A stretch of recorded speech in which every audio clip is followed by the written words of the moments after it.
Present మనతో పాటు మాజీ మంత్రి ఎమ్మెల్యే వేముల ప్రశాంత్ రెడ్డి ఉన్నారు. వాళ్ళతో మాట్లాడదాం. అన్న చెప్పండి, కొద్దిసేపటి క్రితమే కేబినెట్ భేటీ నడుస్తుంది. ఒకవైపు అసెంబ్లీ సమావేశాలు కూడా 11 అనుకున్నారు. ప్రారంభమైన 1 నిమిషానికి మాత్రమే అసెంబ్లీ సమావేశం కూడా వాయిదా పడింది. మరి బీసీ కులగణన సర్వే రిపోర్టు, అదేవిధంగా ఎస్సీ వర్గీకరణపై మీ స్టాండ్ ఎలా ఉండబోతుంది? బీసీ కులగణన మీద డెఫినెట్గా బీసీ వర్గాలకు న్యాయం జరగాలి.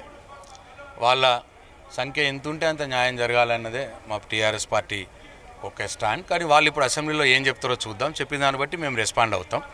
బట్ సర్వత్రా ఏం వినిపిస్తున్నదంటే బీసీ కులగణన సంపూర్ణంగా జరగలేదు, ఇది తక్కువ వచ్చినాయి, జనాభా తక్కువ వచ్చింది అన్న బీసీ సంఘాలు అంటూ ఉన్నాయి. న్యూస్ కూడా అట్లనే ఫ్లోట్ అవుతూ ఉన్నాయి. కాబట్టి దీన్ని సంపూర్ణంగా చేయాలని చెప్పి మా డిమాండ్ ఉంటుంది. చూద్దాం అసెంబ్లీలో వాళ్ళు ఏం చెప్తారో చూద్దామంటే 1 నిమిషంలోనే మరి ఇప్పుడు వాయిదా వేసుకొని పోయినారు. మరి చాలా డార్క్ డే అసెంబ్లీకి. అట్లా ఎప్పుడు కూడా జరగలేదు, ఇంత మటుకు అసెంబ్లీ చరిత్రలో అట్లా జరగలేదు. ఒకవేళ ప్రభుత్వానికి టైం కావాలని అనుకుంటే వాళ్ళు స్పీకర్ గారు ఆల్ ఫ్లోర్ లీడర్స్ని అడగాలి. ఇట్లా ప్రభుత్వం టైం అడుగుతుంది, మరో 1 గంటనా 2 గంటలా, మళ్ళీ ఎప్పుడు సమావేశం అవుదాం, మీ అభిప్రాయం ఏందని అందరు ఫ్లోర్ లీడర్ని అడగాలి. అదేమీ లేకుండా 1 నిమిషంలోనే అడ్జాయిన్ చేసుకొని పోయినారు. చాలా నియంత్రిత ధోరణితో పోయినారు.